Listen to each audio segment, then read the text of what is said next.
주의 맑은 빛에 항상 활동하며 선한 사업을 힘쓰겠나. 자유 얻으려면 주의 뜻을 따라 너의 모든 것 희생하라. 주의 제단에 산 제사드린 후에 주 내 맘을 주선하니. 주의 뜻을 따라 그와 동행하며 영생 복락을 누리겠네.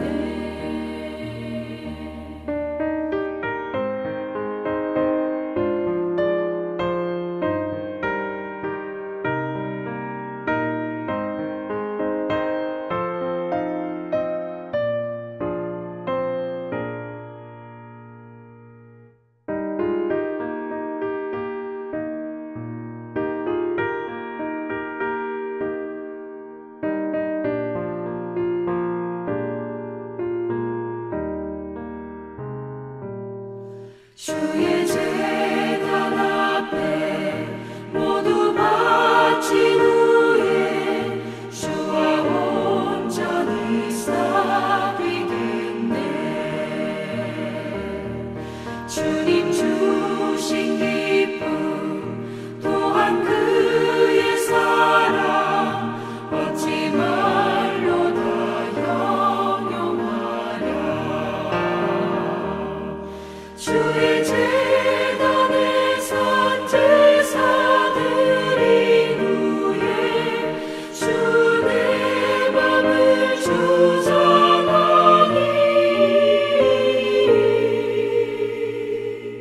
주의 뜻을 따라 그와 동행하며 영생 복락을 누리겠네.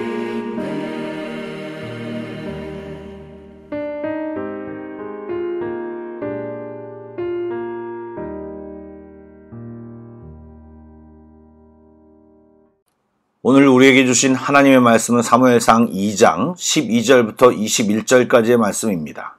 구약성경 410쪽입니다. 사무엘상 2장 12절부터 21절까지의 말씀을 드라마 바이블로 낭독합니다. 엘리의 아들들은 행실이 나빠 여호와를 알지 못하더라. 그 제사장들이 백성에게 행하는 관습은 이러하니 곧 어떤 사람이 제사를 드리고 그 고기를 삶을 때에 제사장의 사환이 손에 3살 갈고리를 가지고 와서 그것으로 냄비에나 솥에나 큰 솥에나 가마에 찔러 넣어 갈고리에 걸려 나오는 것은 제사장이 자기 것으로 가지되 실로에서 그곳에 온 모든 이스라엘 사람에게 이같이 할 뿐 아니라 기름을 태우기 전에도 제사장의 사환이 와서 제사 드리는 사람에게 이르기를 제사장에게 구워드릴 고기를 내라. 그가 내게 삶은 고기를 원하지 아니하고 날 것을 원하신다. 그 사람이 이르기를 반드시 먼저 기름을 태운 후에 내 마음에 원하는 대로 가지라. 아니라 지금 내게 내라. 그렇지 아니하면 내가 억지로 빼앗으리라 하였으니 이 소년들의 죄가 여호와 앞에 심히 크면 그들이 여호와의 제사를 멸시함이었더라. 사무엘은 어렸을 때 세마포 에봇을 입고 여호와 앞에서 섬겼더라.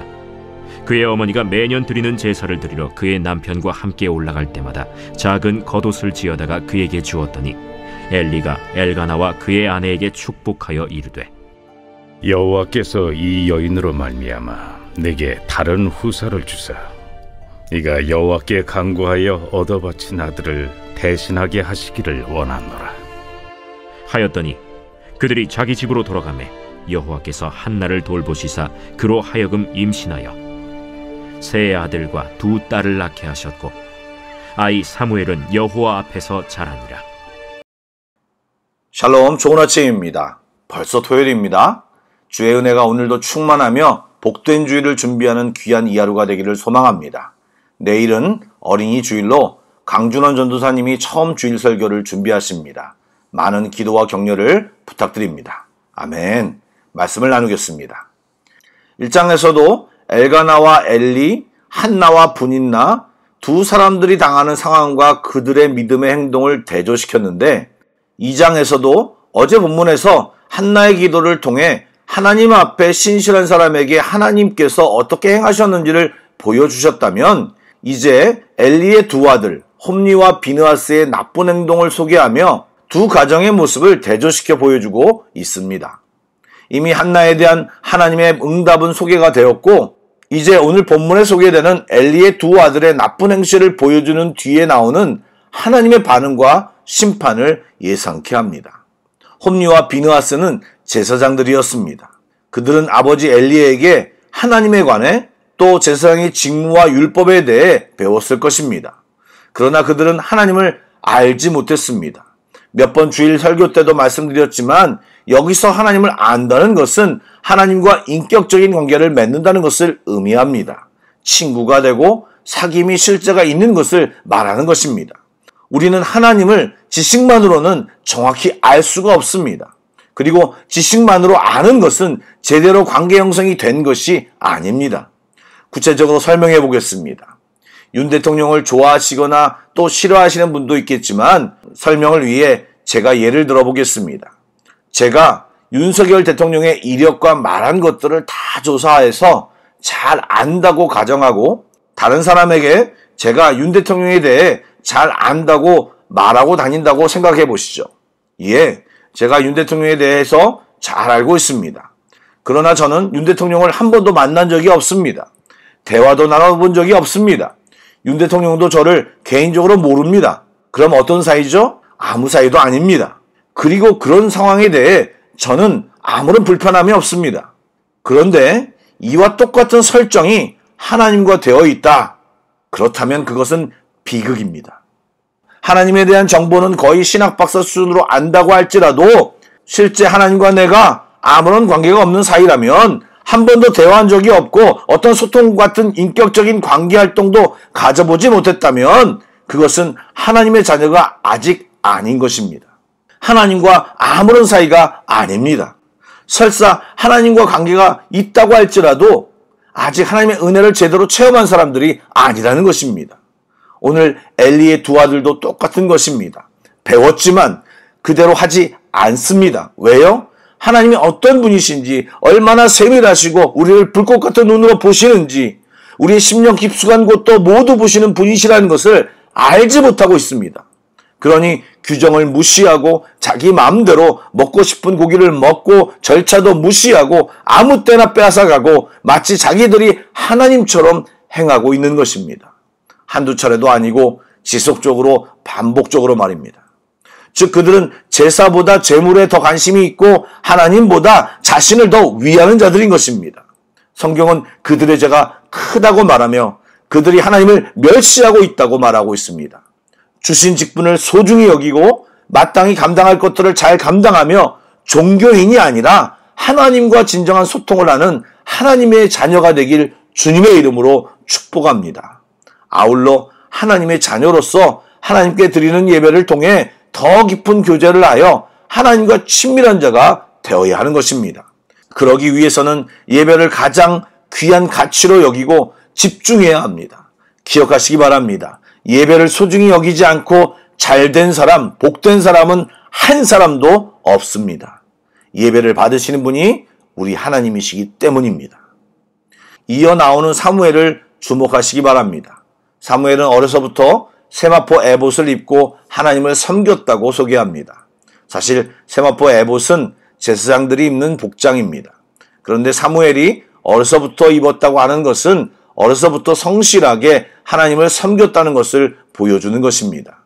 엘리의 두 아들이 하나님의 제사를 멸시했던 것과는 달리 사무엘은 하나님 앞에서 섬기는 자로 성장해가고 있습니다. 사무엘은 분명히 엘리의 두 아들을 잘 알았을 것입니다. 분명히 그들의 옳지 않은 행위를 들었거나 보았거나 알았을 것입니다. 그러나 사무엘은 그들로부터 어떤 악한 영향을 받지 않고 하나님 앞에서 신실하게 자랐습니다. 이어지는 19절 말씀을 보면 여전한 엘가나와 한나의 예배의 열정과 사무엘에게 옷을 지어서 가져다 주므로 어미로서의 최선의 사랑과 돌봄을 보여주고 있습니다. 사무엘은 이런 부모의 영성과 사랑, 신실함을 배우고 자라고 있었고, 그런 신실한 가정에는 하나님의 신실한 은혜가 부어짐을 우리는 발견합니다. 그런데 엘리 제사장은 아비로서 두 아들에 대해 아직까지 어떤 조치도 훈계도 없음을 발견합니다. 사실 1장 처음부터 엘리가 특별히 범한 잘못은 눈에 띄지 않지만 유추할 수 있는 것은 덜어 보이며, 그것은 이제 이어져 나오는 본문에서부터 불거져 나옵니다. 사랑하는 여러분, 원인 없는 결과는 없습니다. 우리가 주님을 의지하고 인정하면 주님도 우리를 주목하시고 함께 하시고 복 주십니다. 그러나 우리가 주님을 멸시하고 만홀히 여기면, 또 교만하고 오만하게 행동하면 그 행동을 따라 심판하신다는 사실을 잊지 말아야 합니다. 끝으로 한 가지를 더 말한다면 20절에 보면 엘리가 엘가나와 한나에게 축복하는 말이 나옵니다. 여호와께서 이 여인으로 말미암아 내게 다른 후사를 주사 이가 여호와께 간과에 얻어 바친 아들을 대신하게 하시기를 원한다고 축복합니다. 비록 엘리가 한나를 취했다고 오해하고 아들들의 잘못을 제대로 훈계하지 못하는 영적 무능함을 보이기는 하지만, 하나님은 엘리를 통해 일하시고 계심을 볼 수 있습니다.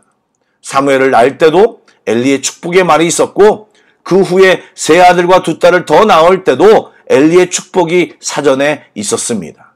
여러분, 하나님은 질서의 하나님이십니다. 부족해도 세우신 종을 통해 일하십니다. 그렇지만 그도 역시 불순종하고 제대로 행동하지 못할 때 자신과 자신의 가문에 하나님의 저주가 임하는 대상자가 됨을 우리는 꼭 봐야 합니다.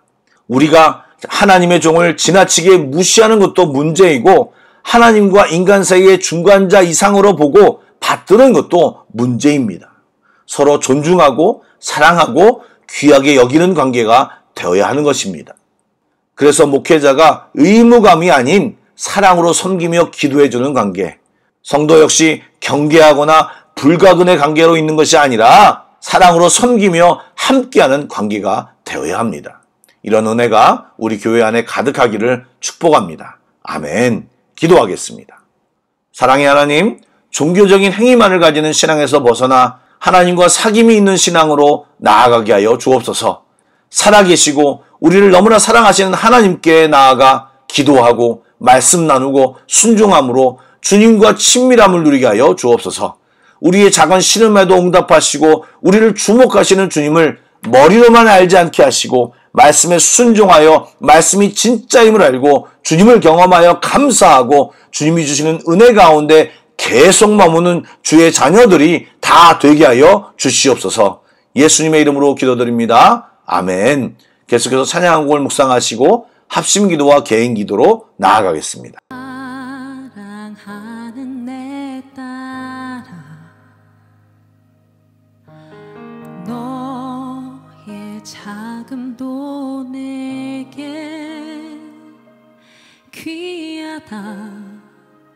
너와 함께 걸어가는 모든 시간이 내게 힘이라.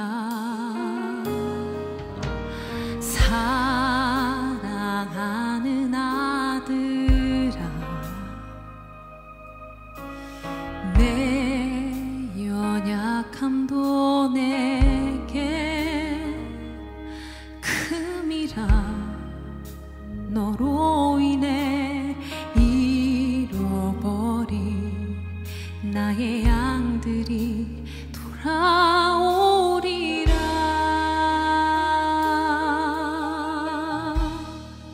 조금 느린 듯해도 기다려주겠니?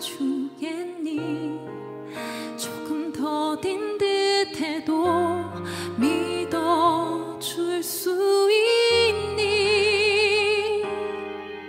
내가 가는 그 길 절대 헛되지 않으니 나와 함께 가자. 앞이 보이지 않아도 나가주겠니? 이해되지 않아도 사랑해주겠니?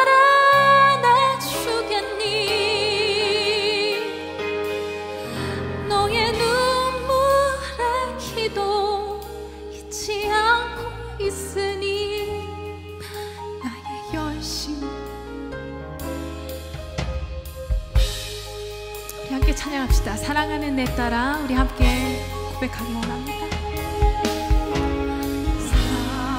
사랑하는 내 딸아, 너의 작은 도 내겐 귀하다. 너와 함께 걸어가는 우리 시누이 내게 귀하라. 사랑하는 아들, 내 연약함도 내게 금이라. 너로 인해 잃어버린 나의 양들이 돌아오리라. 조금 느린 듯해도 기다려주겠니? 조금 더딘 듯해도 믿어줄 수 있니? 내가 가는 그 길 절대 헛되지 않아.